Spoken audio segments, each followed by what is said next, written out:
Aujourd'hui, on est dans la cuisine de Costa Gavras et c'est pour moi un grand honneur de vous rencontrer parce que c'est vrai que pour moi, vous êtes comme un mythe que j'ai eu dans mon adolescence. J'en ai eu d'autres, hein, François Cavana, que j'ai eu la chance de rencontrer aussi. Enfin, il y en a un paquet, Maurice Kriégel, Valrémont. Mais vos films ont été un marqueur pour moi de la possibilité de mêler art et engagement.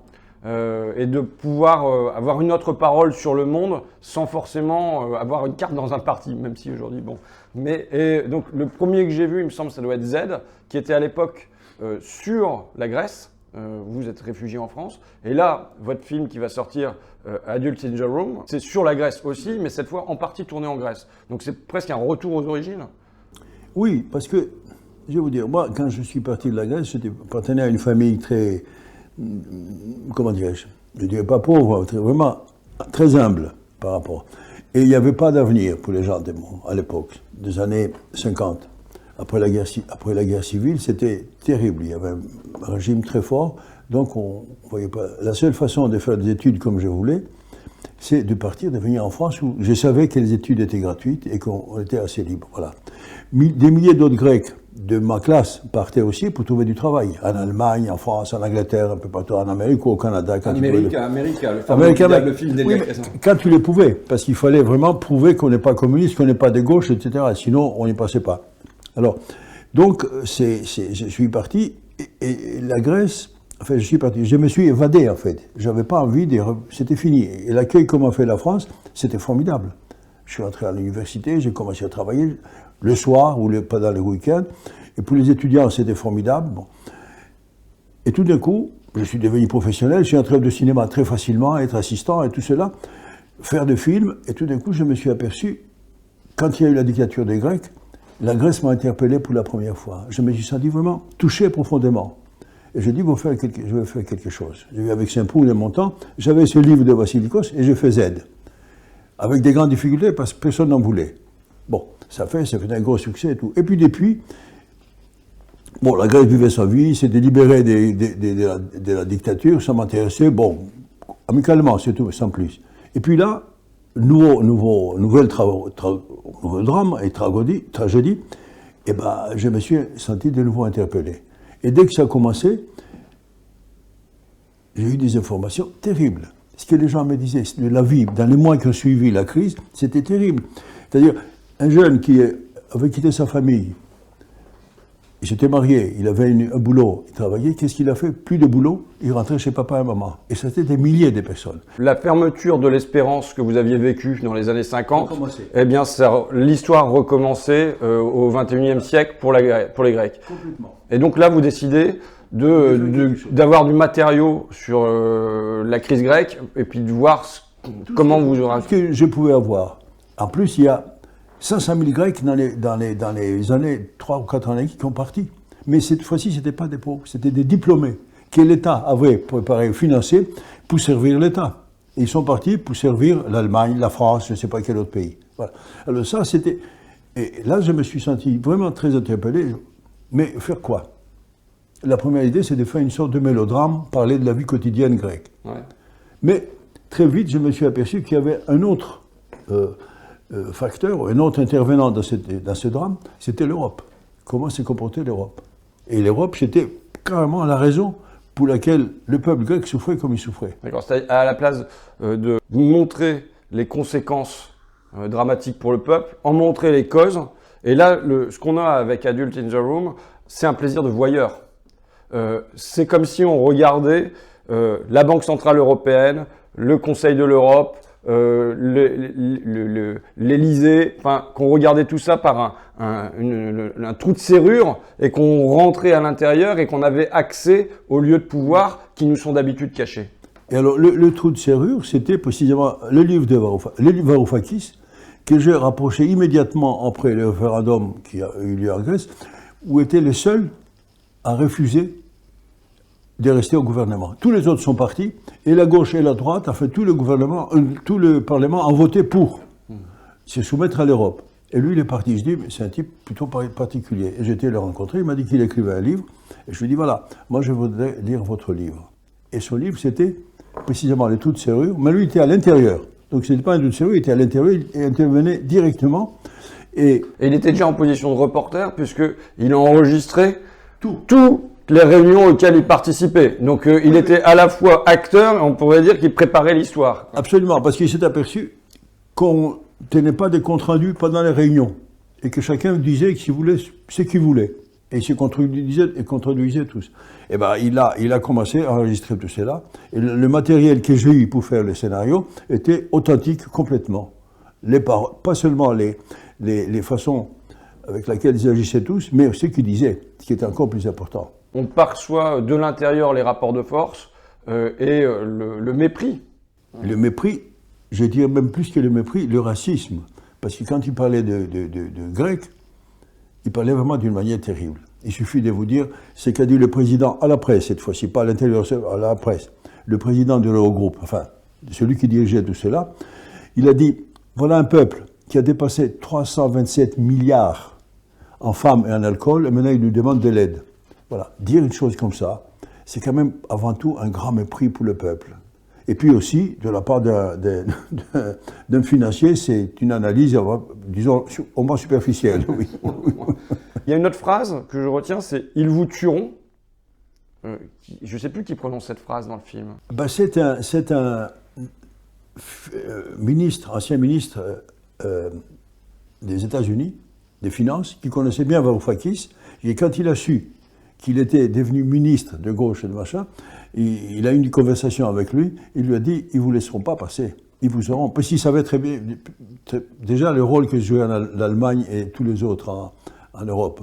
Il lui dit, vous n'en sortirez pas, il n'avait pas raison, il avait raison, et à la fin c'est ce qu'il arrive. Et c'est ça qui a poussé Varoufakis de quitter à la fin. Et, pour moi, ce n'est pas seulement pour des raisons financières, mais il s'agit de tuer l'expérience, de tuer l'espérance. Bien sûr. Il ne pouvait pas, absolument pas, faire un cadeau, entre guillemets, à une gauche. En plus, une gauche radicale, comme je disais. C'était impossible parce que tout d'un coup, ça serait une chose très positive pour les autres gauches d'Europe. Ils disaient, voyez, on peut. Donc, ils ont arrêté ça, tout en sachant que, d'abord, comme l'a dit Lagarde à un moment donné, cette dette est impossible à payer par les Grecs. Parce qu'elle est tellement énorme, c'est impossible. Est-ce que vous avez un faible pour Christine Lagarde ? Je n'ai pas vraiment un faible. Parce que c'est l'un des rares personnages un petit peu sympathiques du film. À deux occasions, ça, par exemple, pour moi, c'est très important. Et il a participé. Elle a dit une autre chose par la suite, quand elle a dit il faut des adultes dans cet endroit-là. C'est-à-dire qu'après avoir dit la première phrase, c'est-à-dire on ne peut pas payer cette dette, et les avoir entendus tous dire non, il faut la payer tous les 18. Et là, elle a dit cette phrase qui était un peu la synthèse totale de ce qui s'est passé à l'intérieur. Il y a ça, pour moi, pour elle, en sa faveur. Il y a une autre chose qu'elle a fait quelques années avant, au début de la crise. Il a donné au gouvernement grec officiellement une liste de 2200 personnes qui avaient leur compte en banque en Suisse. Et c'était les socialistes à l'époque au gouvernement, et les ministres socialistes a pris la liste, a enlevé des noms qu'il voulait, il a envoyé à un autre ministre, que l'autre ministre a dit « je l'ai perdu ». Suite de l'histoire, assez cocasse et même tragique, un journaliste l'a publié. Un procureur lui a fait un procès pour avoir dévoilé des secrets d'État. Vous vous rendez compte où nous étions à l'époque. Heureusement qu'il y a eu une sorte de pétition mondiale de tous les journalistes et le procès n'a jamais eu lieu. Donc Lagarde, pour moi, elle a cette... Bon, parallèlement elle a dirigé le FMI et comme dirigeante, évidemment, elle a dû avoir des moments très extrêmement durs. D'accord. Et donc, là, il s'agit bien... C'est pas le « Yes, we can » de Obama, c'est tout ce qui entonne le « No, you can't ». Vous pouvez pas, vous pouvez pas, vous pouvez pas. La crise grecque est un moment de honte pour nous, pour moi de double honte, de honte en tant que Français et de honte en tant qu'homme de gauche. Puisque, on le voit dans le film, le premier geste de Tsipras et de Varoufakis, c'est de venir chercher du soutien à Paris, qui est la France, alors, qui doit être un lieu de résistance à l'Europe. Et c'est un pays dirigé par des socialistes. Et là, on voit en direct la trahison de Michel Sapin, qui tient un discours en privé et qui va dire l'inverse en public, en se justifiant en disant « mais vous savez, la France n'est plus ce qu'elle est, allez voir à Berlin ». Et ça dit tout de la position de la France en Europe. La soumission qui a eu toute l'Europe, et plus particulièrement la France pendant une longue période, et à l'Europe, à l'Allemagne. Voilà. Et l'Allemagne a dirigé l'Europe complètement. Parce que les autres, n'étant pas des pays aussi importants que la France, avec cette force économique et puis sociale, ben, ils se soumettaient automatiquement aux Allemands. Mais vous savez, déjà, c'est hors du film, mais déjà en 2012, quand François Hollande arrive au pouvoir, pour moi, il y a un premier signe de politique extérieure catastrophique qui est envoyé. Son premier signe, c'est quoi? C'est d'enregistrer une interview avec la première chaîne de télévision grecque en disant « votez bien ». Et c'est-à-dire voter contre Tsipras, contre Syriza. Et là, si jamais Hollande, il est un dirigeant politique qui veut vraiment transformer l'Europe comme il le prétend alors, au contraire, il doit dire votez pour Syriza et j'aurai un allié. Et il doit aller, y compris dans les pays de droite, à l'époque Portugal, Espagne, Italie, qui sont des pays du Sud, qui sont en souffrance, et devenir le fer de lance de cette Europe-là. Et il va se comporter à l'inverse en se mettant à la remorque de l'Allemagne, quoi. Il a voté la soumission, quoi, c'est tout, simplement. Et ça c'était très triste pour tout le monde. Il n'y a pas que lui, il y en a beaucoup, mais enfin, lui, spécialement, il devrait prendre une autre position, il n'y a pas aucun doute. Moi, le moment que j'ai pas compris dans la crise grecque, que je suivais à l'époque assez attentivement, pas autant que vous évidemment, mais c'est ce qui se passe, le coup du référendum, dont on peut dire qu'il est gagné par Tsipras, et derrière, il lâche tout, qu'un dirigeant fasse un référendum, le remporte, qui du coup retourne voir les ministres européens forts d'une adhésion populaire et qui plie. C'est incompréhensible. Et finalement, vous non plus, vous l'expliquez pas, parce que la scène, là, vous la mettez en scène par une chorégraphie. C'est du Sirtaki ou quoi? Non, c'est une chorégraphie comme ça. Oui, c'est un cœur de la tragédie grecque. Voilà. Parce que, oui. D'accord. Mais c'est ce moment qui est le grand point d'interrogation, y compris un grand point d'interrogation psychologique, parce qu'à la limite, pourquoi il a été faire un référendum, c'était pour faire ça derrière, quoi. On ne sait pas pourquoi il a fait un référendum. Peut-être qu'il l'a fait pour le perdre. Et s'il le perdait, tout d'un coup, il restait au gouvernement et le peuple m'a dit il faut rester. On l'emmène à l'Europe pendant une nuit entière. On les coince, les 19 chefs d'État qui sont dans l'Eurogroupe. Ils les coincent toute une nuit, 8 heures. J'étais voir les endroits où ça s'est passé. Et ils finissent par les convaincre, les soumettre. Et ils font même, soi-disant, un cadeau, je ne sais plus combien d'argent, mais en même temps, ils mettent des conditions draconiennes pires qu'avant. Et il les accepte. Et pour rester dans la légalité, il va au Parlement et il dit voilà ce que j'ai fait. Le Parlement le vote à une énorme majorité. C'est ce qu'il fait aussi. 2 mois, reste au gouvernement. 2 mois après, il fait des élections générales et il les regagne de nouveau. Donc il est dans la légalité. Mais où est l'éthique dans tout cela? C'est ça le problème avec Tsipras. Il est légal, légitime, disons, mais il n'est pas éthique. Et c'est ça qui n'est pas acceptable pour moi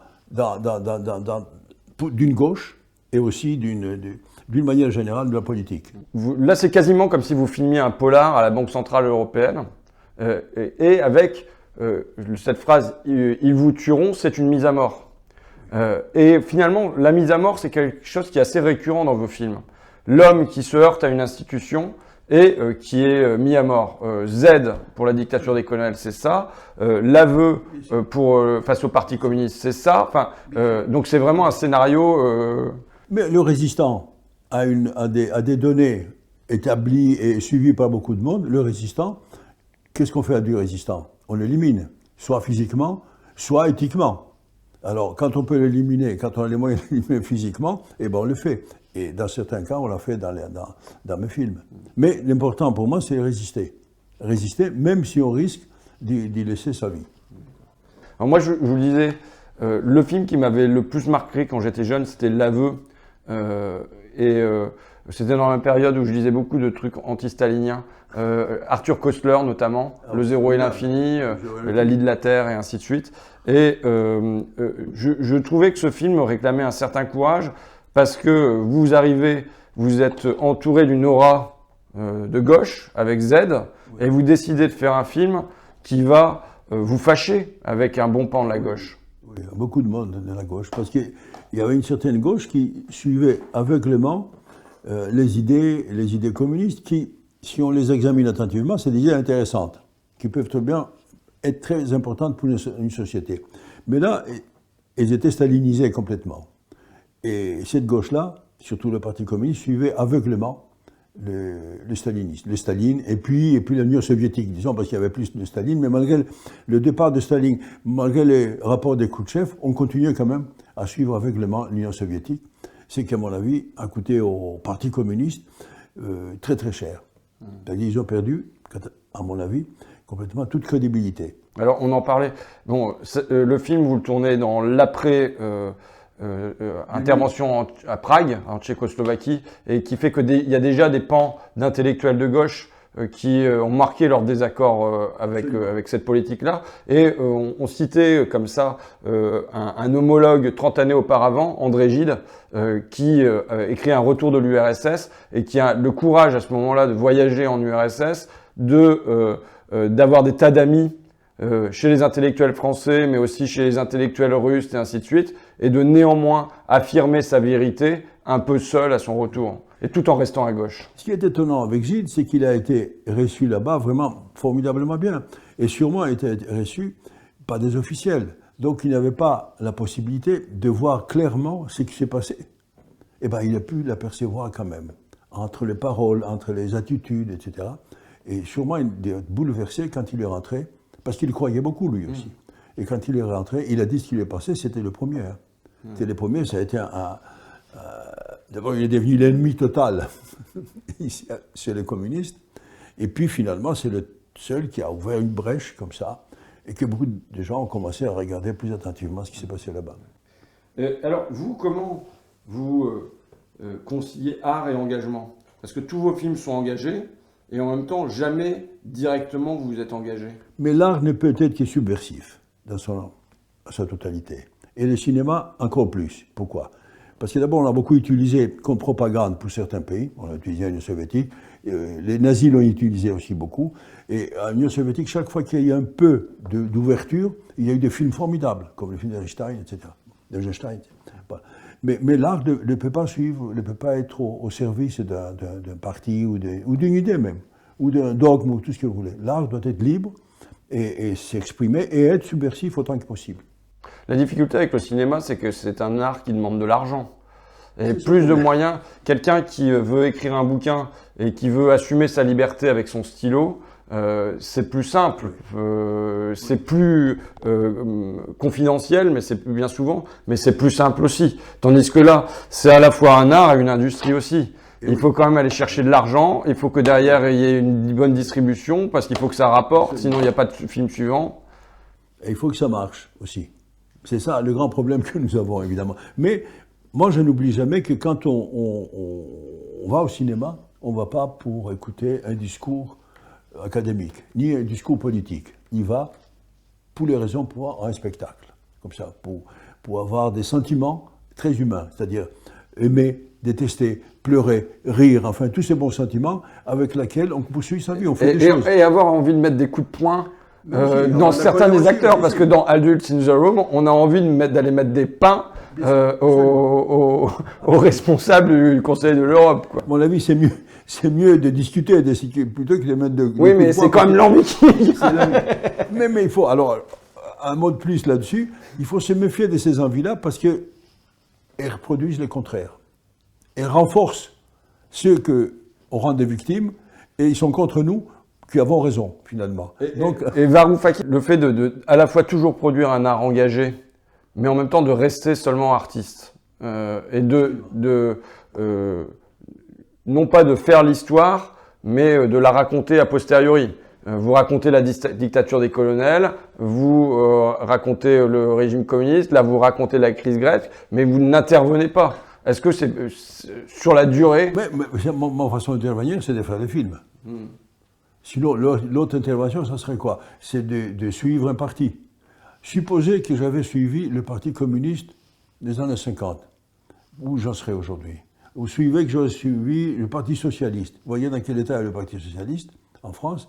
J'ai fait même une série d'articles il n'y a pas longtemps où les socialistes qui nous ont dirigés pendant quelques temps, ils se disaient des vacheries les uns sur les autres. C'était d'une grande tristesse.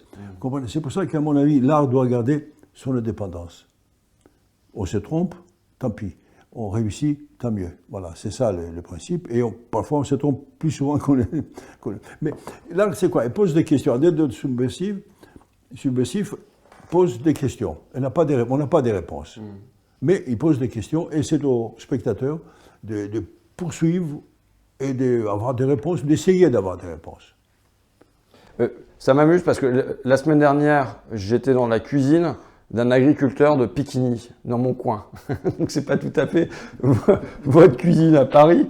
J'ai eu des remarques. Je faisais une analyse d'un bouquin sur la révolution en Picardie sur les agriculteurs et ce paysan-là est dans la mouise. Et j'ai eu des tas de remarques sur YouTube en disant mais à la place de parler de la loi agraire en 1789, tu ferais mieux de le dépanner. Bon, d'abord, on le dépanne de notre manière, mais surtout, je crois que moi, je vois la nécessité de l'art dans mon engagement politique. C'est-à-dire que, au fond, si jamais il n'y a pas d'intelligence, c'est-à-dire des livres, mais ça peut être des essais, ça peut être, on respire pas. C'est la réalité. Si on est confronté en permanence seulement à la réalité, on crève, quoi. L'air devient irrespirable. Et je pense qu'on a pour fonction d'apporter de l'air aux gens, d'apporter une respiration, et que ça, on peut l'apporter qu'à travers des gens qui vous ouvrent un espace, une autre relecture du monde. Non, mais vous avez raison quand vous parlez de donner de l'air. C'est-à-dire qu'aller au cinéma, voir un film qui vous intéresse, et qui parle des choses qui vous intéressent, avec d'autres personnes, c'est déjà une chose très importante, hein, parce qu'il y a une sorte de quelque chose qui s'est produit, une sorte de communauté d'idées, une communauté de visions aussi. Ça, c'est très important. Mais vous êtes entré dans l'arène. Donc, vous avez fait un film formidable, vous avez une autre responsabilité maintenant, puisque vous êtes d'un côté et de l'autre. Ouais. Et ça ne doit pas être facile tous les jours. L'arène, c'est pas non plus celle de l'Eurogroupe où se trouve Varoufakis, c'est quand même pas la même chose. Mardi dernier, je voyais les infirmiers à Gare du Nord et je leur disais qu'ils sont en grève là à Paris. Les Français deviennent l'hôpital grec. Je leur disais mais vous devez lire un bouquin invitez Razmik Kecheyan qui vient de sortir un bouquin sur les besoins artificiels, invitez la philosophe Cynthia Fleury sur le soin. Pourquoi? Parce que je crois que une lutte, elle peut se mener dans la durée seulement si elle est habitée par des idées, par des envies, par du désir. Et ça peut naître que par la lecture, par les films, par tout ça. Sinon, il n'y a pas de capacité de résistance si c'est juste sur les moyens, des moyens et quelques statistiques. On ne peut pas se dessécher à mener des luttes seulement sur des statistiques. Obtenir 5% de plus, voilà, ça, c'est pas possible, ça. Il faut avoir une perspective beaucoup plus vaste, beaucoup plus loin, évidemment. Il faut être porteur d'une espérance. Il n'y a plus d'espérance. Et c'est vraiment quand dans le film, ils disent ils vous tueront, ce que j'entends, c'est ils tueront toute espérance. C'était ça l'idée. Parce qu'il lui dit, vous avez une espérance qu'ils ne peuvent pas laisser aller. Ils vont la tuer. Et c'est ce qu'ils ont fait. Hein. C'est ce qu'ils ont fait en 2015, et la crise continue en Grèce. Nous sommes à 10, à 20, et la crise continue. Et les chômages continuent à être très puissants, et les salaires sont très bas, les taxes sont très hautes, et la dette est toujours là. Ce qui fait qu'avec une telle dette, personne ne veut aller en Grèce investir, comme on dit, c'est-à-dire faire des affaires avec les Grecs. Personne, ils ont peur. Est-ce que vous êtes allé voir le film de Ken Loach? Non, j'ai pas eu le temps encore, parce que comme moi, j'aime beaucoup Ken. Je vois jamais aussi peu de films que quand je sors un film et que je tourne avec. Je passe énormément de temps dans les cinémas, mais sans voir les films. Et donc, moi, je vous le recommande. Donc, c'est Sorry We Missed You. Ah non, mais ça, oui. Ken Loach, moi, j'ai un ami en plus, je vois tous ses films. Et c'est comme si, quelque part, vos films, ils pouvaient se répondre. Pas forcément ces deux-là, mais avec l'un qui a une grande capacité d'empathie, et de raconter des histoires populaires des gens, et vous, une capacité à observer les lieux de pouvoir et les lieux où se prennent les décisions. Et je trouve que c'est comme si on prenait le problème par les deux bouts. On voit les résultats, là. Il y a les résultats, là. Voilà. Mais c'est vrai que sur la Grèce, ça vaudrait le coup d'avoir Ken Loach et Costa Gavras dans le même film. C'est-à-dire que parfois dans votre film, on a des portes qui sont entrouvertes sur la réalité sociale, à l'hôpital, où c'est des femmes de ménage qui font grève en bas du ministère de l'économie. Donc il y a comme une brèche dans l'univers du pouvoir, mais c'est vrai qu'on se dit, on aimerait bien voir les conséquences aussi. C'est vrai, c'est vrai, mais c'est dans ces choix-là que j'ai fait, qui était traiter cette histoire comme une tragédie, c'était impossible parce que j'aurais ouvert d'autres portes sans aller très en profondeur dans ces portes. Donc ça serait plus des appendices qui seraient négatifs, et pour la version que j'ai choisie, et pour la version que j'aurais pu choisir. Dans un film confus, Oui, tandis que là, il y a une unité d'action, comme dans la Absolument. tragédie. On suit pour montrer qui crée ce drame. Voilà. Et pourquoi? Alors, je termine sur Sorry We Missed You, même si vous ne l'avez pas vu. Mais dedans, c'est dommage, parce que c'est vrai. Bon, Non, mais j'imagine un peu ce que voilà. Il y a un personnage qui n'est pas présenté comme le personnage principal, alors qu'à mon avis, c'est le personnage qui a le plus de force, c'est la femme. Donc il y a un gars qui, lui, va devenir auto-entrepreneur, type Deliveroo, quelque chose comme ça, avec son gros camion. Et il y a sa femme qui est auxiliaire de vie sociale, qui s'occupe des personnes âgées. Et il y a des scènes absolument formidables. Je recommande vraiment, ne serait-ce que pour ces scènes-là, où on a cette femme qui est déjà pourtant écrasée sous les problèmes domestiques, son adolescent qui fait des conneries tous azimuts, son mari qui est en dépression et tout ça, et qui, elle, trouve encore l'énergie pour aller s'occuper de mamie, qui lui peigne les cheveux en chantant des chansons, et on sent le bien qu'elle arrive à apporter. Et je dis ça parce que je vais avoir une mission d'information là, sur ce que j'appelle les métiers du lien, c'est-à-dire auxiliaire de vie sociale, assistante maternelle, accompagnant d'enfants en situation de handicap. Et je pense que vraiment, le basculement de la société, il doit se faire vers ces métiers-là. Donc voilà. Ken Loach a cette formidable capacité d'aller très très en profondeur dans la société, dans le détail de la vie quotidienne. Et il l'a fait toujours dans ses films, même dans les films où il parle de l'Irlande, où il parle de tout cela, qui sont des films presque de la Révolution irlandaise, il réussit ça formidablement bien. C'est vrai qu'on dit que c'est un cinéaste du social, mais au fond, ce qu'on voit là, j'étais attentif à ça, c'est une capacité à filmer l'intime aussi.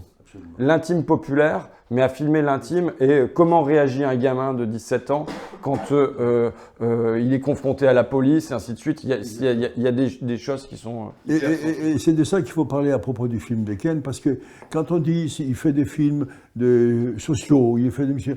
Mais tout d'un coup, ça réduit tout petit peu, à mon avis, la qualité de ces films.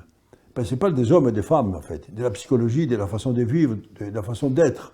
Et c'est ça qui est essentiel pour le cinéma. Voilà. C'est-à-dire que si jamais on dit c'est du cinéma social, vous avez été accusé aussi d'ailleurs, de manichéisme. Oui, mais toujours sur. Et Ken Loach, c'est un peu pareil. C'est comme si les personnages étaient réduits à des archétypes. Or, c'est pas vrai. Moi, le film préféré de Ken Loach, c'est Kess. Je sais pas si oui, bien sûr. Bon, mais... Très beau film.